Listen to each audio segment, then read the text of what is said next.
Hi, Marcelo Imbert here, Realty One Group, Chattanooga, Tennessee. First off, we're going to do this video in one take. We're not going to edit. We're not going to do anything. Whatever you see, you see. Today we're going to talk about for sale by owners. I've done these before, and as a professional, I would say don't do a for sale by owner unless you cover yourself, and we'll get into those details later.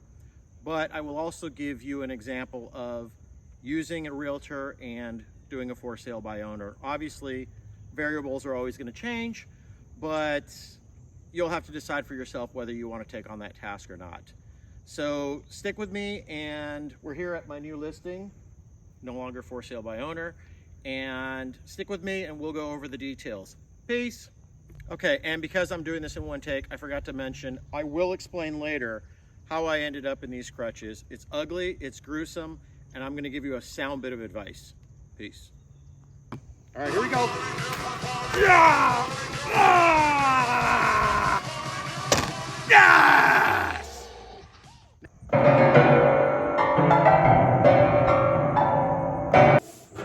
Okay, so we're talking about FSBOs, for sale by owners. Should you represent yourself when you're selling your house? Lawyers have an old saying, we've all heard it. A lawyer that represents himself has a fool as a client.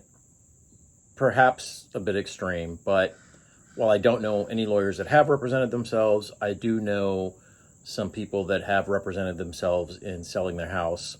Some successfully, some not so successfully.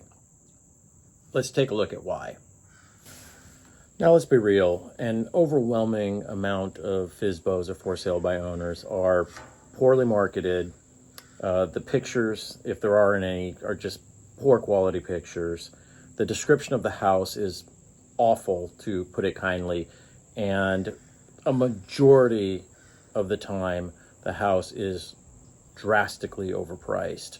Most sellers that decide to sell it themselves believe that their house is either worth a lot more than it actually is because they feel that their house has that special it thing, or they just don't know how to price a house, so they just throw a number out there and it ends up sitting there. And there is a chance that somebody might come along and decide that they want to overpay for your house for any number of reasons. Maybe they just have too much money in their pocket and they want to get rid of it.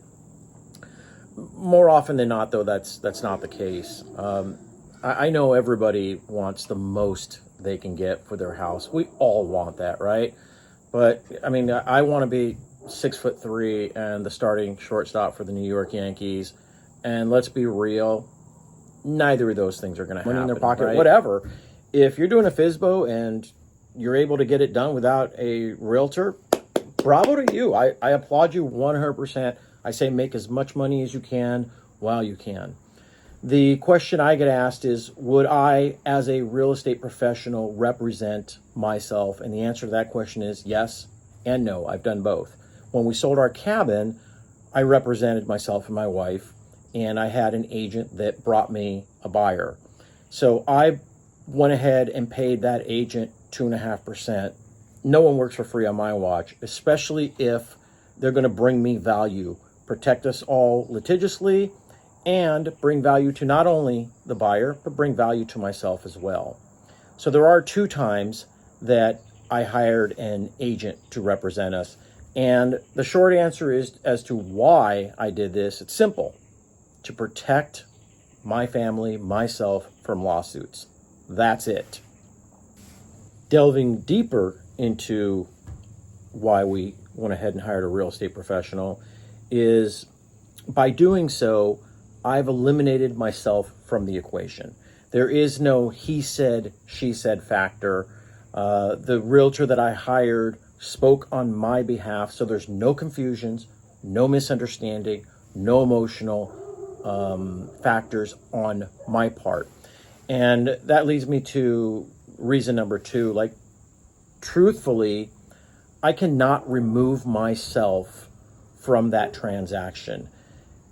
To be honest, I can't argue on my behalf because this was our primary residence. We bought this house. It was our first house that we ever purchased, not just as a married couple, but just the first house we both purchased.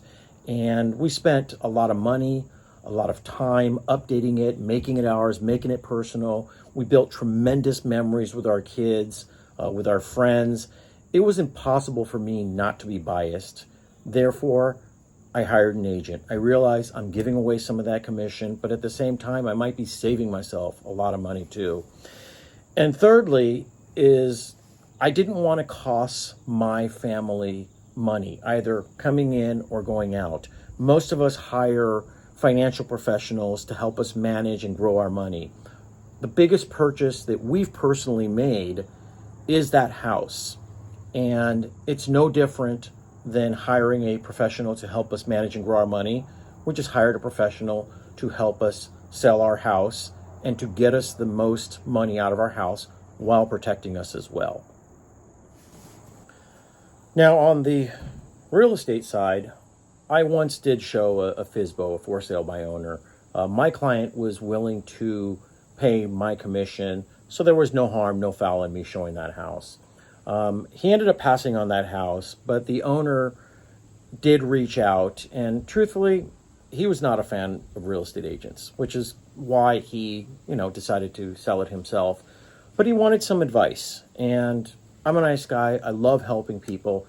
So I gave him advice on what he needed to fix and do to the house just to make it a little bit more attractive to potential buyers.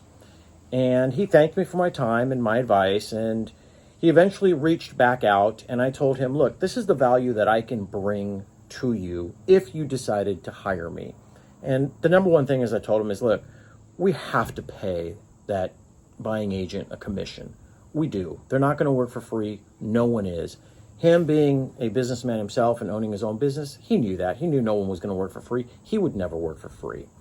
So I did eventually end up signing him up, and we started working out numbers. I did some research on what I thought his house was worth. He wanted $280,000. After I had done all my research, I came up with a number, and we listed it at $299,000. 2 days later, maybe a day later, I think we got our first offer that very first day. We received an offer, and then we received 2 more offers. We actually never made it to the open house because we had accepted an offer. I think we went to market Wednesday. By Friday, we already had accepted an offer. And we ended up closing that house at $305,000. That's $25,000 more than he was willing to sell it for himself, which obviously it was a good deal for him. He was very happy with it. And that's exactly what I mean by not wanting to cost my family money. That client ended up making more money by using a realtor than by selling it himself. He gave a little, but he got more back. Look, I get it. Everyone wants as much money as they can get for their house. And maybe you can do it yourself. But I'd say this. Number one, be certain you're not leaving any money on the table. Make sure that you are getting exactly what your house is worth. Maybe you get more. But in this case, he would have gotten less. And number two, make sure that you protect yourself 100% from any upcoming lawsuits. Somebody coming back at you and saying, hey, you didn't tell me this and you didn't do this. There's a reason that people hire real estate professionals. That's not to say that you can't do it yourself. And if you research it and do it yourself, again, I applaud you. Great job. But for most of us, yeah, including this realtor, yes, I hired an agent. It was the right thing to do. All right, so let's get back to what I mentioned at the beginning of this video when I was standing in front of that sign with my crutches and the knee brace. Here's what happened. I was actually just over here behind the kids' clubhouse, and I was just doing some minor chainsaw work, nothing major, and the saw kicked back at me while I was losing my balance and falling forward, and you can pretty much figure out what happened from there. The chainsaw met my knee and cut through it pretty good. I cut 2/3 of my patella tendon, and I nicked a bone. I'm fine. I got a long road to recovery, but I get to keep my my stick, and I'm okay for it. My public service announcement is this. I was wearing boots, I was wearing gloves, I was wearing eyewear, I was wearing long sleeve. I was doing everything I can to protect myself except for that one important piece. And most of you probably know what it is. I wasn't wearing my chaps. And had I been wearing my chaps, that saw likely would not have even touched my skin. So there's my PSA. No matter what you're doing, no matter how small the job, and trust me, this job could not have been smaller, wear your chaps. Please wear your chaps. Don't be me.